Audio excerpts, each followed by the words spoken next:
Hey everyone, welcome back. Welcome back. It's election day, and we still don't know what's happening, but we're gonna go on with the speaking stuff because I always subscribe. We got to take care of our own destiny. So whether you're for or for someone else, not even gonna mention it.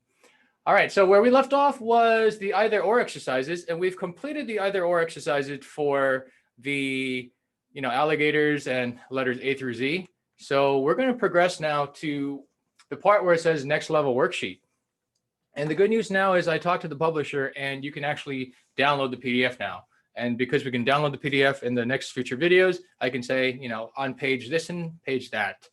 Okay, so a couple updates. Your next speech is the anaphora speech, which is Unit 3, and I will make a video talking about that. It's a really simple speech, but it's a really significant speech. So I just want to make sure that I give you all the information and you can succeed in the way that you want to for that. Continuing with the worksheet, though, about the 1,000-minute public speaking challenge. And again, this is right after the either or exercise where we left off. The idea here is that if you can practice 20 minutes a day for 50 days or 2.5 hours a week, you can reach 1,000 minutes of training. Okay, we still have about 50 days left in the semester. So think about all the training that you put in already, add in just 20 minutes a day for the next 50 days, and you would have reached 1,000 minutes of training for public speaking. I know we speak every single day, but it's different when we put our minds into it and how to go about doing it. Now, if you practice 25 hours a week, then you can reach 10,000 minutes. So why do I say this, right? Because if you were to take guitar lessons or piano lessons or dance lessons, if you want to get good, you have to at least put in 2.5 hours a week. And if you want to get really darn good, imagine you're playing the guitar for 25 hours a week. You are going to see significant gains, and you could most likely start playing at local gigs, and your friends and family be like, man, you're pretty good. The amount of time that we put into stuff is really important, and I just want you to be a bit more cognizant about it. If you have a part-time job that you don't necessarily care about and you don't like, but you do it just because you need the money, I get it. But that's 25 hours a week of your time that you could be putting into something else. And I 100% assure you that if you put in 10,000 minutes of public speaking training, you can write your future a whole lot better in any way that you want. Okay, and then I just write here, this may seem a lot, but it's a lot less than one 40-hour work week at a potentially unhappy job for 40 years of a life because you can't promoted or get a better job because your speaking is not at the level that can get you to that next level. All right, so here we have just some questions here to perhaps incentivize you and to care more and motivate you regardless of your school major. If your boss says, we need to make some budget cuts and let people go, why should we let you keep your job? What are you going to say? Okay, you don't have to answer this question in 30 seconds, but I just want you to start thinking about this. Your boss decides to promote you, but wants to transfer you to a different state and give you less money than you hoped for because leaving New York, the living expense is less than when you move somewhere in Texas. How will you try and get more money while not having to relocate your family? You want to buy a house for $660,000, but the real estate agent is not budging at $690,000. You love the house, but need that extra $30,000 for that vacation you promised your family. A really, really, really expensive vacation, but what are you going to say? Your niece, nephew, son or daughter comes home crying after school. They won't tell you why. What will you say to find out? At first they say nothing. You wouldn't understand anyway. What would you do? Finally, they tell you the real issue that bothers them, and it's because they're being bullied. What will you say or do next? These are just examples of how you don't get graded in speaking in life. And these are the examples of what very well may continue to happen or definitely will happen as you get older.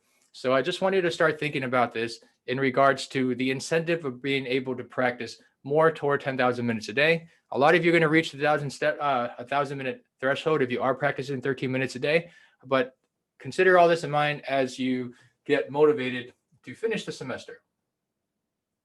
Okay. All right, questions to ponder. Okay.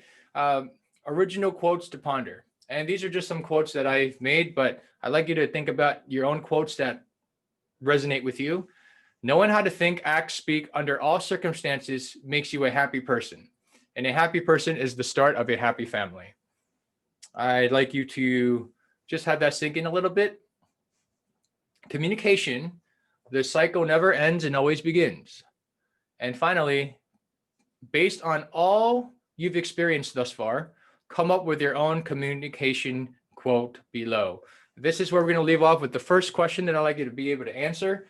And I'd like you to, off the top of your head, or maybe you could think a little bit longer if you like, to come up with a quote.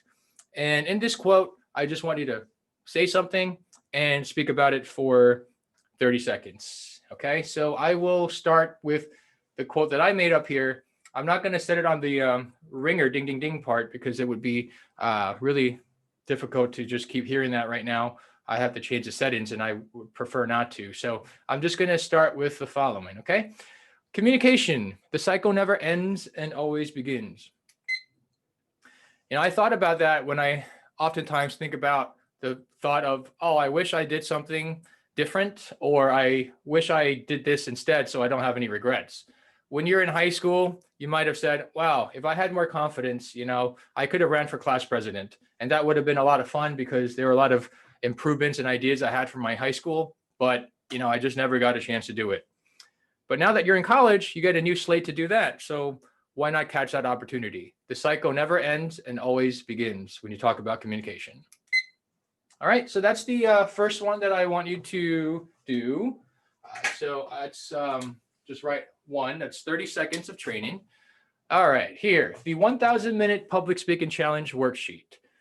Become incredible at speech when you constantly commit consistently. Triple alliteration, log your minutes and hours for how much you train in public speaking. So you've been training in public speaking so far, right? And start logging the minutes that you've trained. Prior to us using these training exercises, you did train by watching the videos. You did train by practicing for your speeches, so on and so forth. So count those minutes in, right? I want you to take a log of yourself, like a expenditure log or a log that you use for how many calories you eat a day.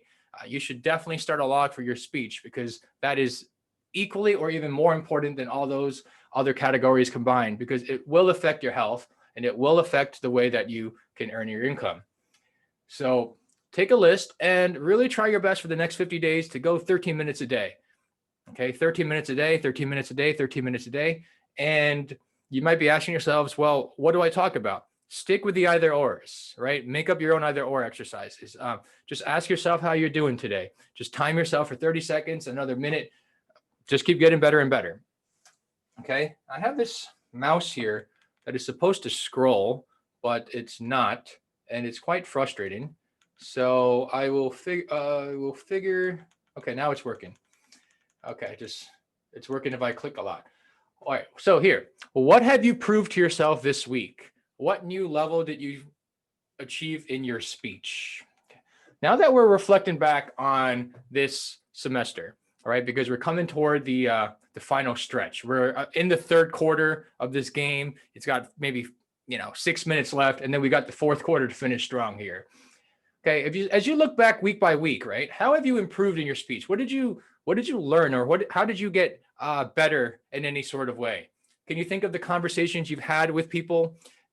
Can you think about the conversations you might have had with yourself, with your thoughts, your class participation in other places, your customer service interactions?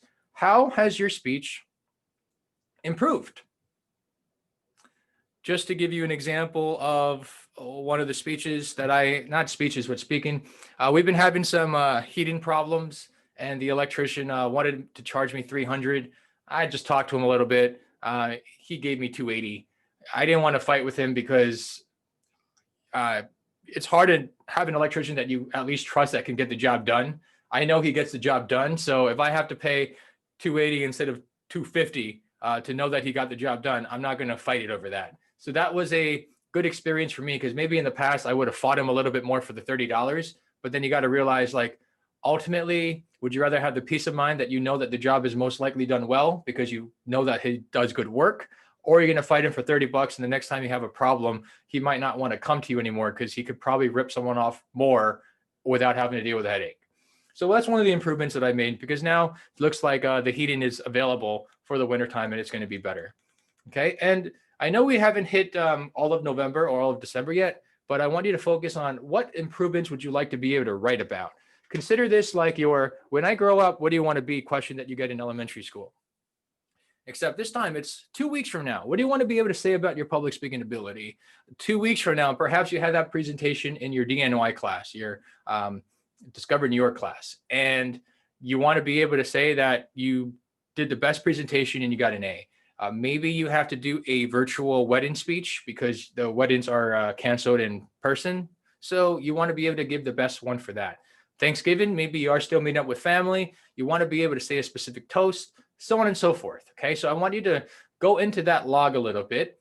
And here comes the second question that I want to ask you.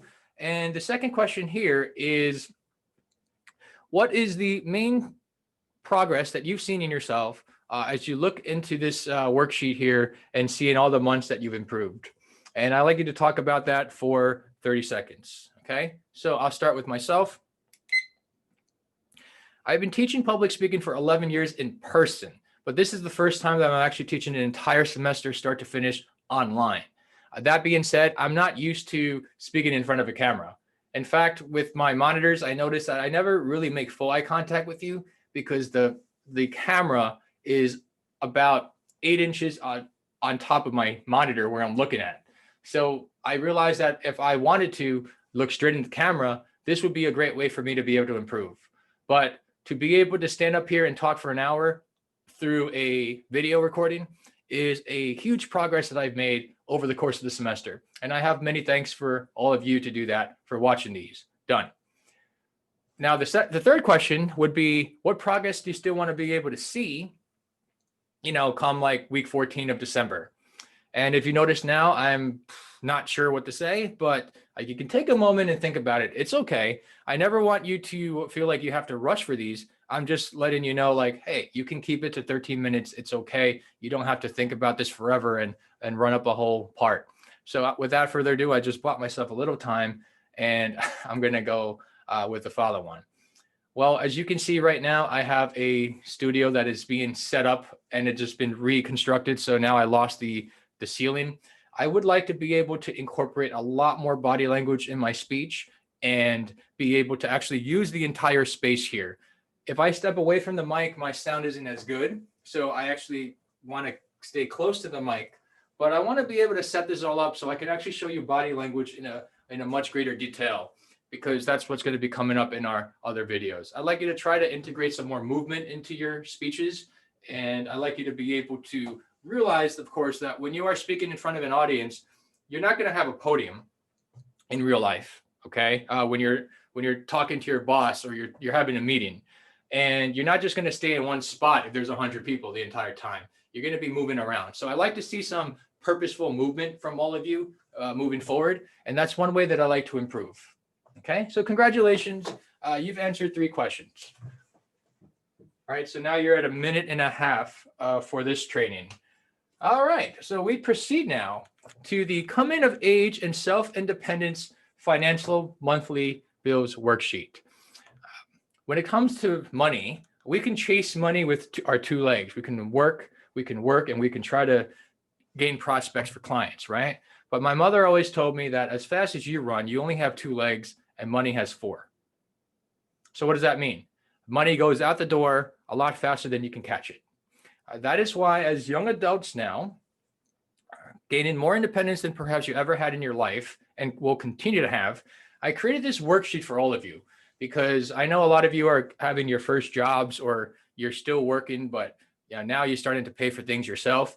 I created this worksheet for you, and you see that there's 4 sections. There's the right now section, college graduate section, 3-year college section, and after college for 5 years.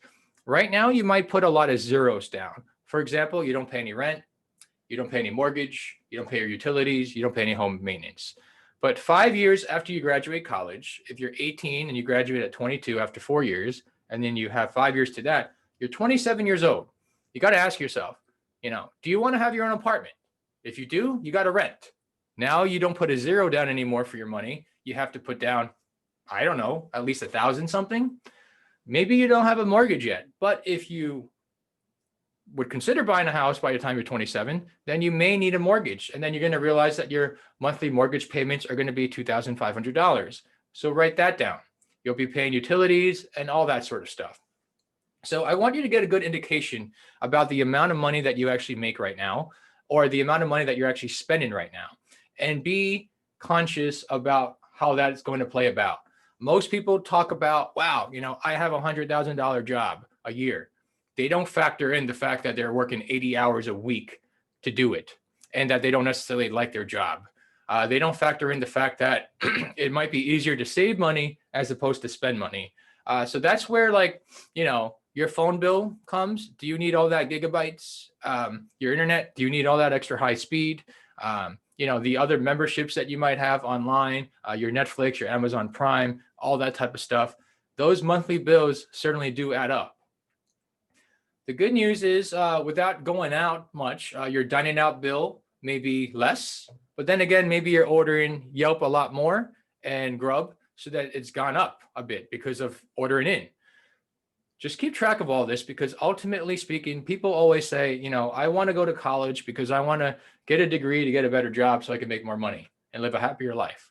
I'm telling you, that's only part of the formula. You want to have more self-independence and financial control over yourself, which means going to college and getting a better job to make more money. But that also means knowing how to manage your finances. And this is one of the worksheets for you to go about doing it. The amount of money you make right now, maybe at $15 or $20 an hour for the job, might be good for you right now because you're only paying for that Netflix and phone.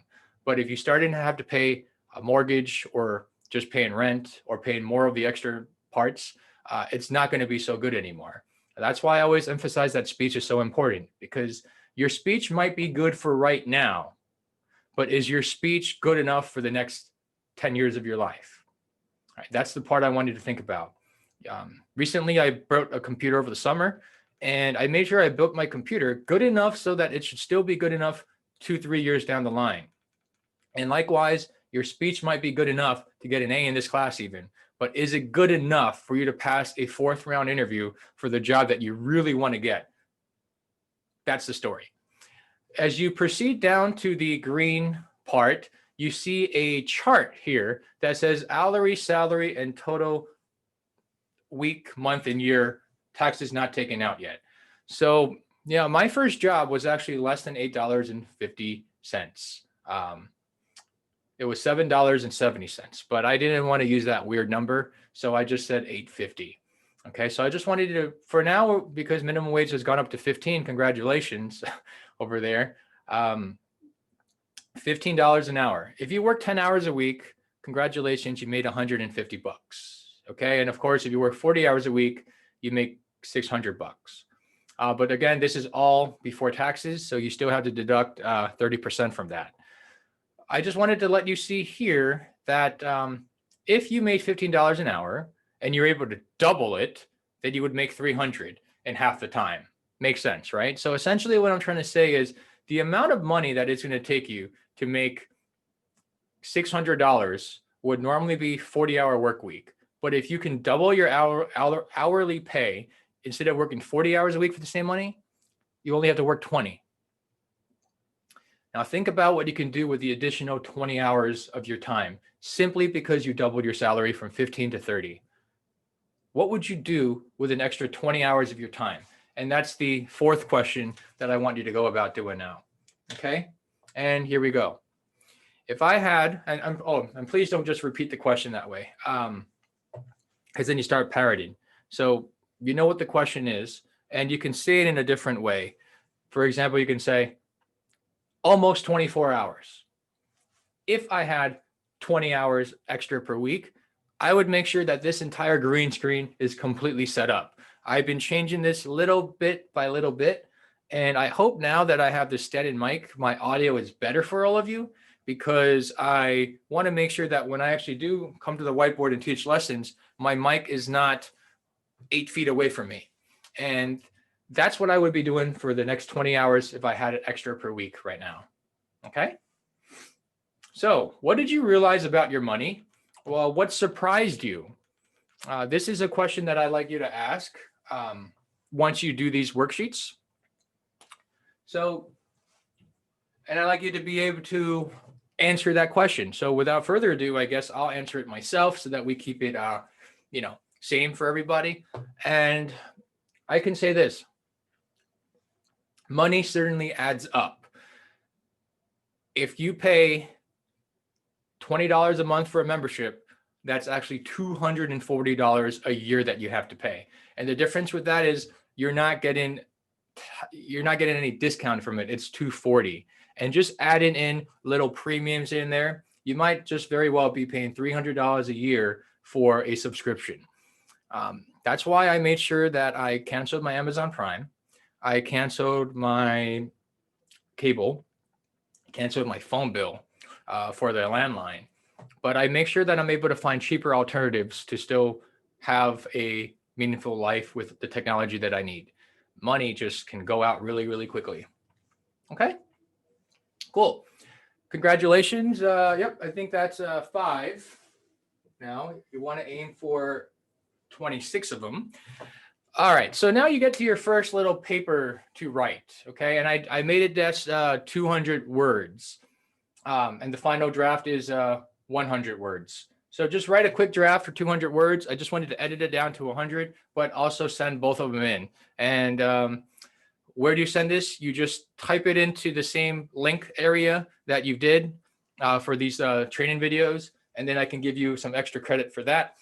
So here we go. You don't have to staple them. Obviously, that's there. But I'd like you to avoid right now I to start every sentence.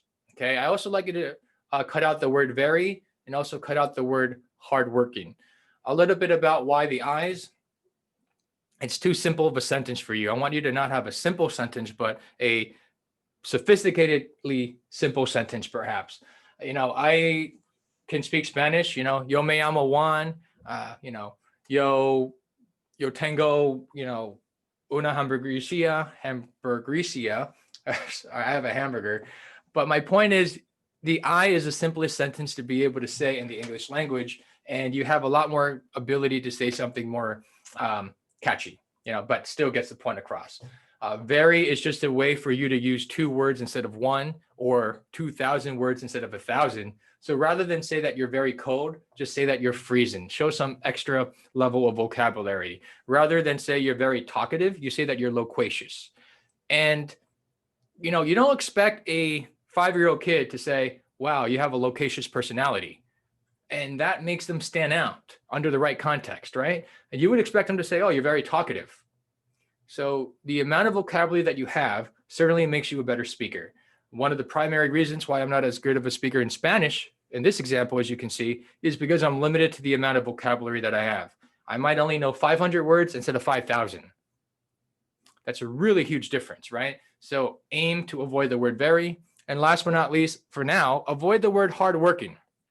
Because I had a student told me specifically, because you told me not to say hardworking in an interview, the interviewer hired me because she said, I'm hiring you because you did not say you're very hardworking. Because I heard about 8 of those today, and you said something fresh and different that still embodied that you're hardworking without having to say it that way. So really think about it. How many people are going to raise their hand when they say you're hardworking? Say it in a different way.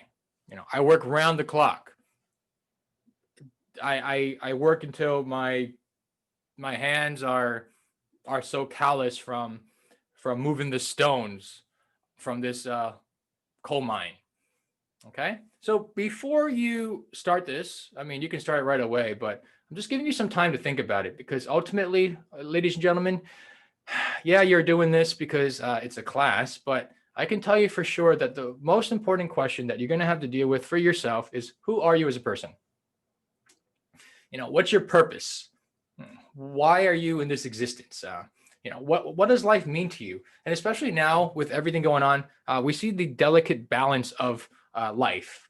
And what do you ultimately want to be able to see in this lifetime and experience and create an impact for? And that ultimately depends on who you are. So I'd like you to self-reflect, and I'd like you to consider this as you write your essay. Okay. And so who you are, I mean, yes, you can say I'm a St. John's University student. I'm a, Columbia student. I'm a, World University student, whatever the case is. I'm a young man. I'm a young woman. I'm a basketball fan. But ultimately, who are you? And think about it. So I will take that as my next question here. I'll try to answer in 30 seconds, and I'll just say the following.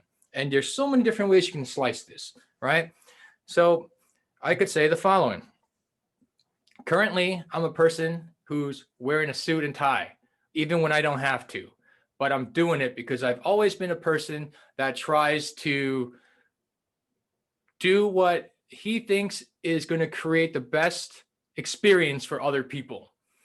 That's why I am wearing the suit right now, because I want you to know that even though we can't meet in person, I still take this job really seriously because I care about your progress. And if I can dress up this way and do it, as opposed to teaching in my pajamas, I'm willing to show you that. And I can tell you for sure, now the question stopped here, but I can tell you for sure that if you do have an online interview, it does make a difference if you dress up for it compared to when you don't, right? Just show them that you didn't just wake up from bed. Show them that you were working so quote unquote hard that you fell asleep last night wearing your suit and now you're able to go back to work again. Okay. So you're going to have quiz material, so I'd like you to familiarize yourself with this. And, we talked about how the introduction speech is one of the most important speeches you'll ever have to make, because most people in the world you don't know and they don't know you. So the only way they're going to know you is through an introduction. So how are you going to introduce yourself to the rest of the world?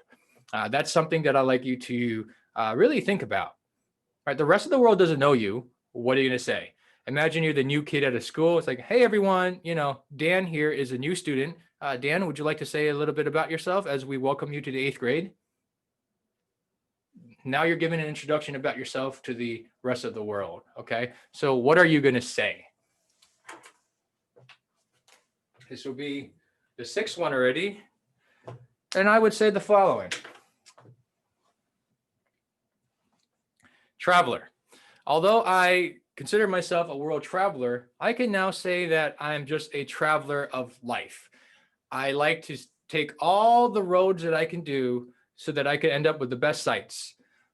Now, although I can't travel physically, I can travel within my own home by making sure that each speck of my apartment is unique. I have a wall of all my collections of pictures that I have, and I also have a wall of all the artifacts that I have. So I am overall a traveler, whether I am somebody who has to be stuck in one place due to COVID or when I have full freedom. Okay, so that's who I am as a person in a nutshell for that. Kairos, we talked about a little bit in a video. I believe we did. If I didn't, I'll just say it really quickly right now. Kairos is the opportune moment. It is the moment when you have to seize the moment, right? And essentially, it's when you're able to say the right thing at exactly the right time in exactly the right way. So I'll give you an example of that. Okay. You're in a situation right now where you're in class and the teacher asks you, does anyone have any questions? Now's the time to ask. Right here and then is the right time for you to say something. If you say something after he turns around, then it gets annoying. If you ask him after class, it's annoying because right now is your perfect time. They're asking you, does anyone want this right now? Okay. I'll give you an example of another one that incorporates being able to say exactly the right thing at the right time in the right way. Sometimes people are afraid of it because if you're in class, you're afraid to say things the wrong way. Oh, I asked a question and I sound stupid. That's not good. Or maybe I say it in a way that people, are going to think like I'm not confident, because sometimes people are not confident in the way that their voice sounds. Another example that we can give you is the following. You're walking in the hallways, right? And you see somebody that catches your eye. You just think they're really cool and amazing, and you want to be able to say something. Well, guess what? The right time to say something, the opportune moment is right now. You're both not in classes and you don't know how often you're going to see this person again. It just happens randomly, but this is the 3rd time you see them. The right time to say something is now. but you don't know what to say because you don't want to come off as someone awkward. You want to make a good impression. So it's the ability to be able to say the right thing at the right time in the right way. So you don't know the right thing to say. And what's the right way? I mean, do you approach the person from the back and tap them from the back so they have to turn around? Do you approach them from the side? Do you, how close do you get when you want to talk to them? Now, I mean, maybe this would have been fine, a year ago, but now you have to take your distance apart. Should you scream a little bit? Hey, how are you doing? And sound super excited? Or what do you do? These are the questions you have to ask yourself. So achieving Kairos essentially means that anything you say is always going to have the result that you want, right? You always say the right thing at always the right time and always the right way. Can you imagine the power that you have that way? I mean, your friend is sad and boom, you're the person for the right time to cheer them up. You say it in exactly the right way. Say exactly the right thing, and suddenly they're able to just turn their life around, and it's just like magic. All right, speech is magic because it can totally transform ourselves. I think about like Harry Potter, for example. Speech just made a whole new universe, or Game of Thrones, a whole new dimension. Speech is also medicine because if you are having grief, if you're having difficulty, the words of encouragement that you say to somebody does make a huge difference. It's been reported, of course, and full database that when a person goes into surgery and the doctor just says, you'll be okay, that they have a much better chance of survival and a much better chance of recovery. Simple from hearing the words, you're going to be okay. I'll see you on the other side, whatever the case is, okay, in a positive way. So those are the examples that I want to give you about Kairos. And I just want you to now ask yourself the following question here, and that is,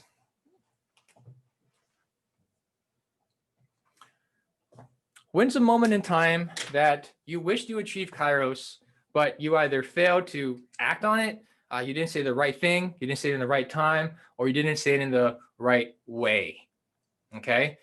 So you got to scan your brain a little bit here, and I'll start with the following. Announcements. I make announcements all the time on Canvas for all of you, and sometimes I don't say it at exactly the right time.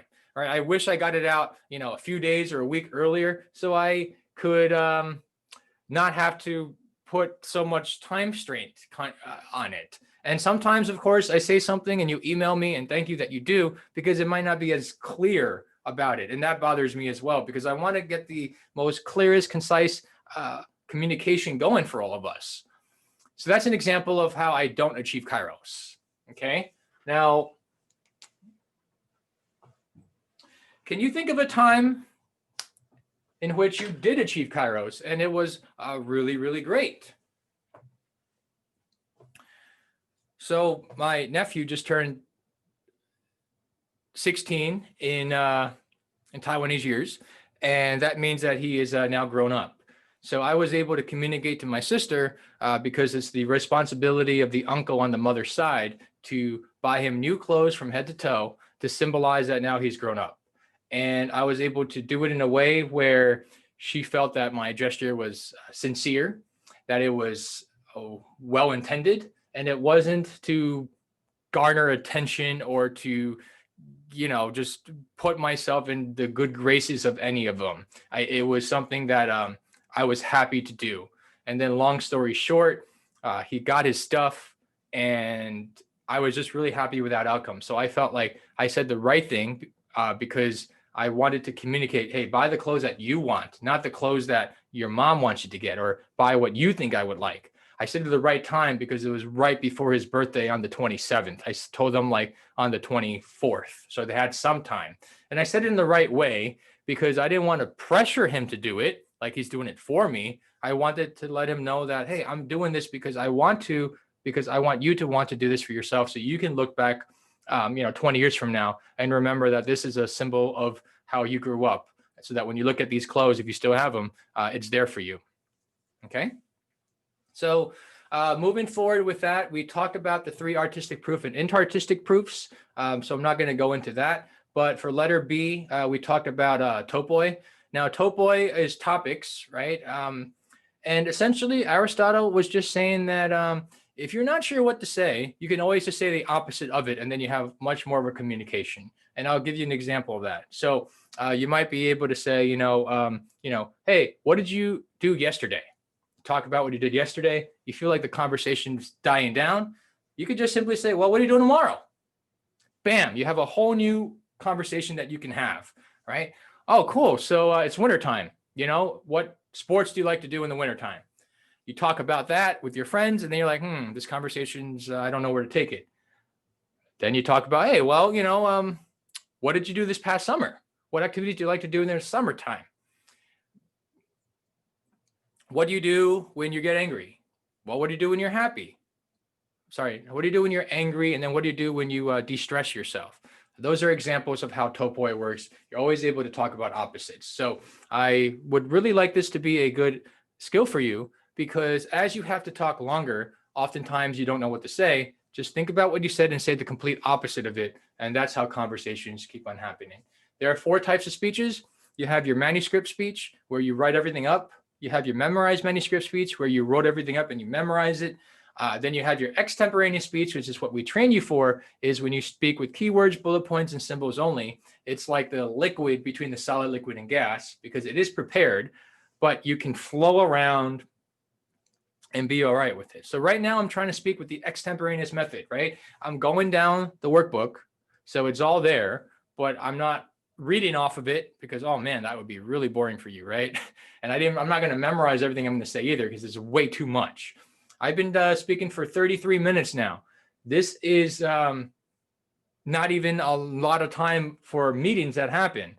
There's no way that you're going to memorize 33 minutes of text unless you're giving a speech for an important event.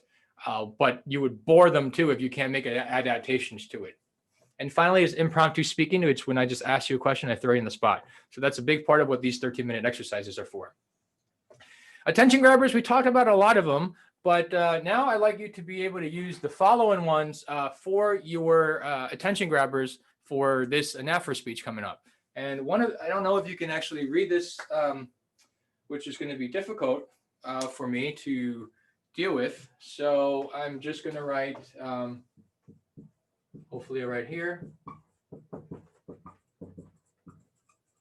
And I'll write here. Okay, I'm not sure if you can read it because of the lighting, and my marker, my black one's not there. I wrote triple antonym and triple synonym. I'd like you to find a set of 3 that you're able to work with. So, and as an example, with attention grabbers, this is 2 of them that is not listed in the workbook, but I want you to practice with. And essentially just do 3 sets of 3 sets that are different from each other. So if my question was, what are some examples to grab someone's attention? That's the question. I might say the following. Up or down, left or right, front or back. It's important that you realize what your body is doing when you're doing a speech, because body language is an integral part of how communication is being perceived. And also it allows you to really engage with the audience from different parts of the room. So that's one of the ways that you can get attention for people. So notice what I did there, left, right, front, back, up, down. These are just examples of a triple synonym that I used for the speech, okay? Now, triple synonym is just, I want you to use essentially the same idea, but say it in 3 different words. So I'll give you another example for that. And for this one, I'll just tell you like things to avoid for public speaking. And again, these are listed at the end of the outline, so you'll be able to see that, okay? So here's an example of that. Neat, precise, organized. That's what you would like your speeches to be, because the opposite of them would create chaos, such as disorganization and your audience being lost. It's so important that you're able to gather your thoughts in your mind and say it coherently to the audience. So it's like a perfect throw of a ball that they're able to catch your message. So that's an example of triple synonym. You're just able to say something like tiny, small, minuscule. That's what I realize that oftentimes people argue about with their loved ones, and it's not necessary, okay? big, tall, gigantic. That's what the Empire State Building is to all of us humans, but not to King Kong, because he like just jumps on it. Okay. Now, Demosthenes and the 10 Attic orators. The Attic orators were the best public speakers, okay, in ancient times. And that's why there's 10 of them, like the top 10 list, the honor roll, better than the honor roll, okay, like the super roll of school. And Demosthenes was the one person who grew up and said, you know, I want to be part of the 10 Attic orders when I grow up. The only problem was Demosthenes had a huge speech impediment where no one could understand any words that he was saying.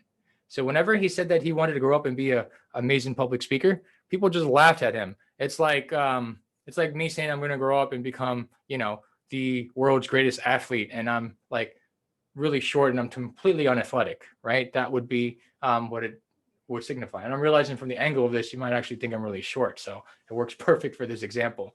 Anyway, Demosthenes was so determined to becoming the best public speaker that he actually went out of his town, lived in a cave, and every day he would go to the sea and he would pick up rocks to put into his mouth.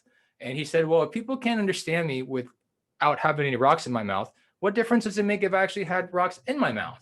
And every single day he would practice by putting these rocks in his mouth and speaking. I am Demosthenes, I am Demosthenes. And then every day he practiced until he got better. I am Demosthenes. And he kept removing the rocks. And then finally, when he removed all the rocks, after putting all the rocks in, he put like 50 rocks in his mouth, he was able to speak really clearly and say to everyone, I am Demosthenes, after 20 years of isolation. So when he came back to town and it was time to vote in for the 10 Attic orders, Demosthenes was the best speaker. And people asked, what is his name? And when he said Demosthenes, people were like, we had a kid who lived in the village 20 years ago. His name was Demosthenes. He wanted to be a 10 Attic order. And then he said, that's me. I completely transformed my speaking because that's how much it mattered to me to get better. Okay, so whatever obstacles you have in your mind, maybe it's like some bad experiences in the past about speaking, or maybe just the belief that you can't do it. Just like Demosthenes, you can overcome it and you can become one of those 10 Attic orators. Primacy and recency, we did talk about this for organization of your points. What you say first matters and what you say least matters the most. That's why people always say it's important to make a good first impression, and it's important to end with the closing ceremonies. The 7 elements of communication, we discussed this already. You have the speaker with a message, listener with feedback. You got to pick a channel, which way you want to talk about. There's always interference you got to think about, and the situation is why are we talking today? That can be influenced by the exigence. The exigence is why are we speaking today? What's the importance of it? Okay, so why are people talking about the Electoral College again? Like, is it good? Is it bad? Is it worth it? Should we go by a national vote? It's because the exigence is the election is happening right now. So it's once again relevant. Okay, and without the election happening right now, there wouldn't be so much talk about the Electoral College and whether it's good or not. When you do your speeches in general, I want you to consider all these elements, right? What should I put first in my speech? What should I put last? How do I avoid these quote unquote bad public speaking techniques? How do I better use my attention grabbers, right? How do I include the artistic proofs of ethos, pathos, and logos, right? Which was covered, I presume. If we haven't covered it, I'll just cover it briefly right now. There are 3 elements that you always want to have as a speaker that makes you great. First is your ethos. Ethos is your own credibility. If I'm trying to look more professional, it does help that I have this outfit on now. If I want to be more professional, I may want to use less filler words and project myself with more confidence. Pathos is your emotion. And think of it like PATH for pathetic. Emotions make us pathetic oftentimes, right? You cry, you scream, you throw objects around, and people are like, why are you so angry? As a speaker, you must also project pathos, the ability to have emotion as you talk so that you can literally just grab the emotions of other people. I'm going to motivate you. I'm going to inspire you. I will scare you. Okay. And if you can have that emotional connection, that's how relationships flourish, or that's how they explode.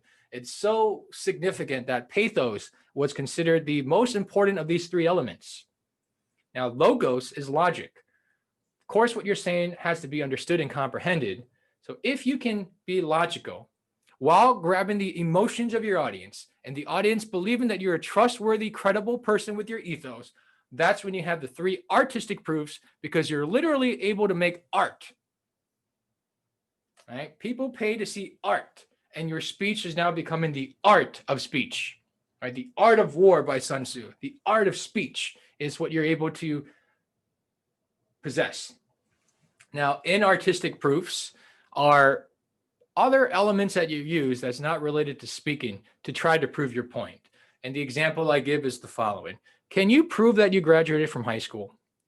Well, people will usually say, yeah, of course. Here are photos from my graduation ceremony. People are going to say, well, yeah, that's not you. Or, that photo was photoshopped. Okay. People can say to you, if you show them your diploma, yeah, I saw that generic diploma on Google and I can see that it's made up and that signature is forged. People can then say to you, well, yeah, all those friends that you said were your classmates. I know that you paid them to say that you were there as your alibi. So these are all ways that you can try to prove that you went to high school and graduated, but they're all ways that you can be knocked down from being able to show the validity of it. And that's why Aristotle said that the best way to prove yourself is through the artistic proofs of being a speaker live in the moment, able to logically explain with enough emotional appeal, showing your credibility that you're telling the truth, that you did graduate from high school. That combined with your inartistic proofs of the diploma, of your testimony from your witnesses, of your transcripts will give you the best chance to prove it. That's often the reason why I'll tell you, hey, have some props with you, because it's going to help give you the inartistic proofs to go along with your artistic proofs of your speaking that you are credible and you are telling the truth. Okay. All right. So speech is like air. I just wanted to let you know that it's everywhere. And so it does matter. And there are really 4 elements that I would say that makes a class the best as possible. Of course, you have to consider the teacher, right? But sometimes you can't consider the teacher because you might not have a choice, just like you don't have a choice who your parents are or your boss. Secondly is your subject. Maybe you like the subject or you don't, but it was created for a reason. So think about how this is relevant to your life and the life that you may live, because you can't predict that you're always going to be in the same field forever. The facilities are important. Right now, we don't have in-person facilities, but you just want to, of course, have the best facilities for you to be able to have these online classes such as Wi-Fi. But I'd say the most important aspect of a great class is your classmates. That's one of the reasons why I have the discussion board open, so that all of you can comment and see each other and try to gain some bonds. Some of you have mentioned that you're getting to be well acquainted with each other and you're more like close friends, even though you never met in person before. And that's significant because from a business perspective, I suppose, you want to be able to network, right? But from a social, regular perspective, you came to college because you want to meet other people. And you specifically came to this college because you wanted to meet this type of diverse people with people around your age and this demographic, right? So why waste that opportunity? Would you have come to this school if you knew that everyone in this school was 85 years old and they lived in Australia? Maybe you wouldn't, because you knew that you wanted to meet people your own age that were intelligent and that were ambitious for their future. So take the opportunity to get to know them as much as possible. Comment on their videos, ask them to hang out on Zoom, whatever the case is, just make it happen. Earth is 75% water, 25% land. I would just say the following. If you knew how to swim, your ability to live life on Earth would be better because 75% of it is water. You can jet ski, you can scuba dive, you can parasail. But if you don't know how to swim, then essentially you're saying, I lose that on 75% of the world. I would say the same thing is for speech, okay?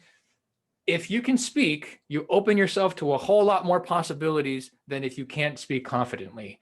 You speak confidently, you now open your ability to climb up the corporate ladder. you now open up the opportunity to go into more social circles or cliques, if that's the thing that unfortunately still exists, and it always will exist. You have the opportunity to meet more people. So if you're not going to limit yourself to 75% of the earth because you want to be in water, then why not limit yourself to the greater pleasures of the world, the other 75% that you can experience with greater speaking, where opportunities and golden doors open for you. Okay.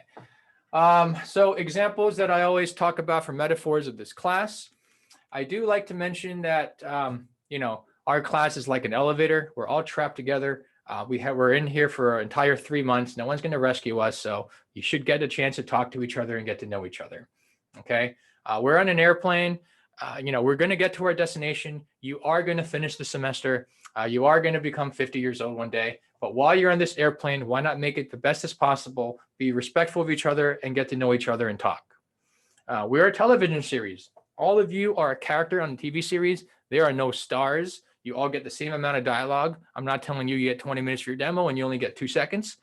But the best shows have great character development after the season or during the season. So what character development do you want to have? Flawless victory, of course, we talked about with the white outfit, and lasagna. I realize I might have spelled it wrong now, but lasagna is just the idea that essentially it's noodles, it's cheese, it's meat if you like ground beef, and it's tomato sauce. But a good lasagna is when all of it just comes together, right? So for your speeches, you have your attention grabber, your literary devices, your main points, your unforgettable ending. And when you're able to just put it all together, right, that's when it's not just separate pieces. And that's what makes the best speech. All right. I did ask you to have pennies for the semester. The reason that the pennies are there for you is I want you to keep track of all the filler words that you say during class. And I know we don't have class time now, but for yourself, keep track of the pennies that you say during the day. Sorry, keep track of the filler words you say during the day. So's, likes, whatever phrase you tend to say a lot. And for every time you say it, just put in a penny. I do that because it's the over occurring actions that we do that become detrimental or helpful for us. And the example I gave was this. There are 8 million people in New York City, probably less now because they all left.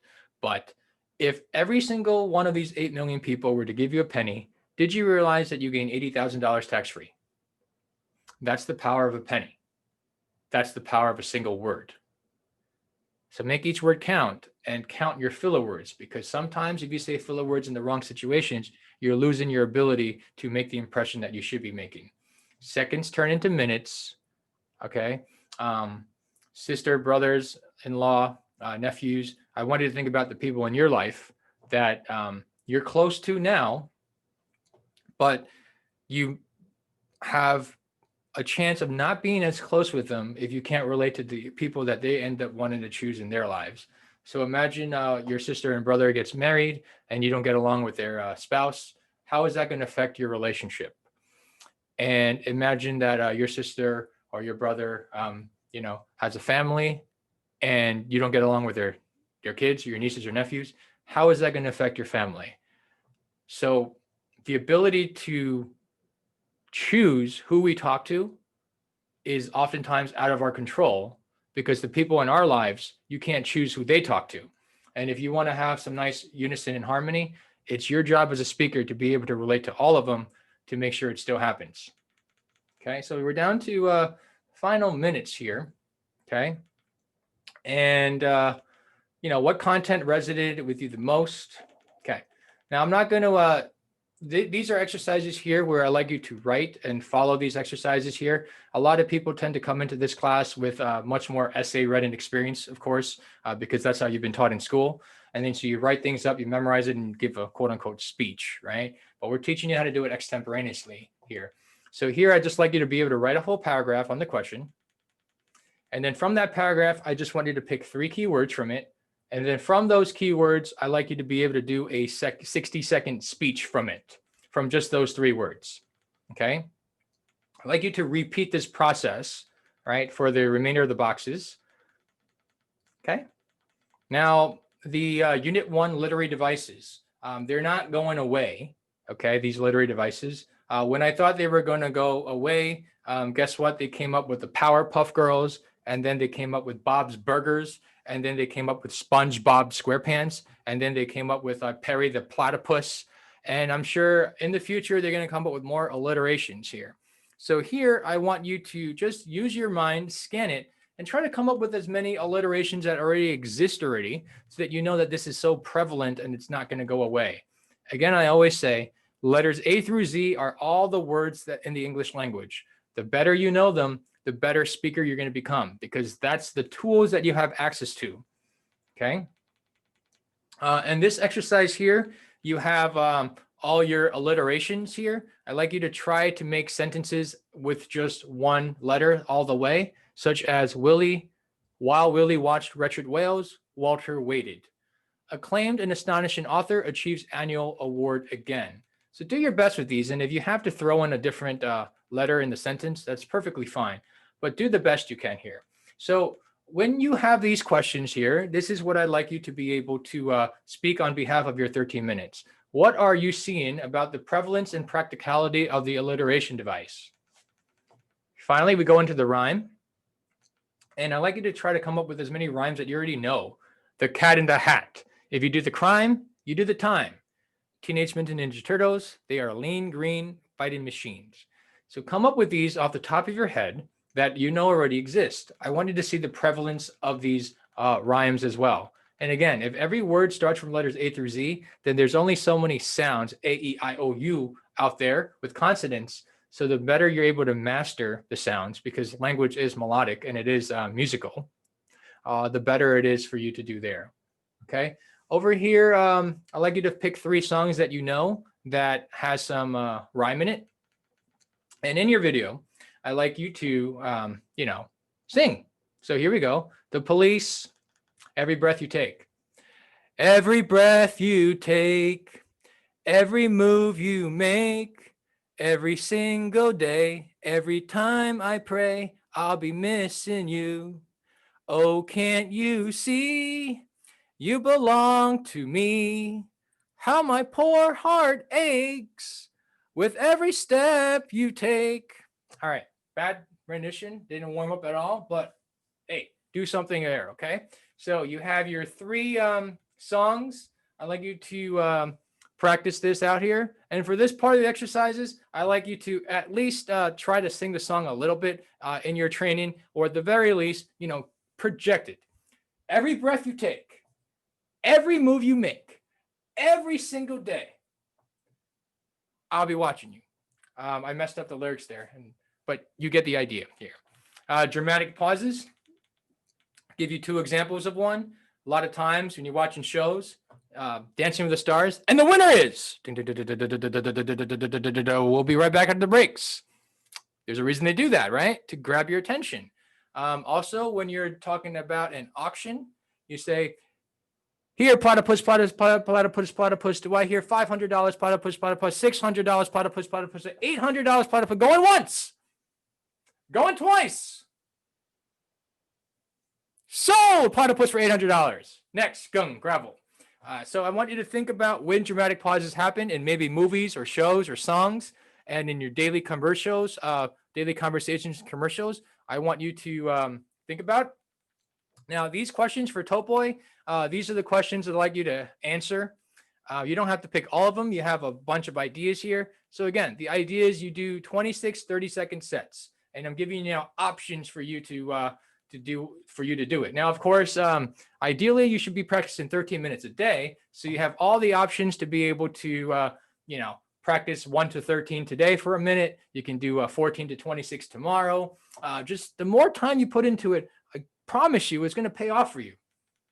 So here we have the introduction speech sample 1 outline. And I just wanted to know that from here on out, when you're speaking, I want you to get away from the camera a little bit, because maybe you're like looking at a Word document that has your notes. Avoid that. Maybe you're, and no one's doing it here with a piece of paper, but have a index card, okay, 3 by 5 inches, folded in half, so it folds in your square in your hands. And if you need to speak, you're talking, boom, look at it far away from an arm's length away, and then you can continue speaking this way. You can get away with this as you're doing greater presentations. You don't want to rely on an extra monitor or an extra screen when you're doing your speeches. You can't always be this close and look at what you're saying.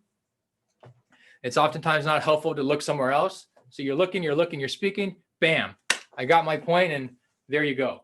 Remember, keywords, bullet points only, cap and bold everything so that it's going to be helpful for you. Okay. So I give you an example here of how to do it with this example here. If you follow the examples, then you know how to make a better card. That was an introduction speech of Frank, a made-up character, but I just wanted to let you know that that was an example of the introduction speech. The introduction speech outline, we already talked about this because I gave you a template before, but essentially every single unit has its own template at the very end, so you just have to follow along with that. There's a bunch of no-nos for you to avoid doing. Start keeping track of all this. So avoid crossing our legs or our arms too much, playing with the hair, so on and so forth. And then this is your sample outline, and there you go. So congratulations, everyone. With all these exercises now, with pre-chapter 1 and chapter 1, you should have gained a much greater purpose of your desire for you personally to improve your public speaking, and for you to be able to see the larger scope of why this skill is going to always apply to you and everyone else in your life. Totally. We just finished the demonstration speech, right? So now in the next videos, I will be talking about chapter 2 and then chapter 3.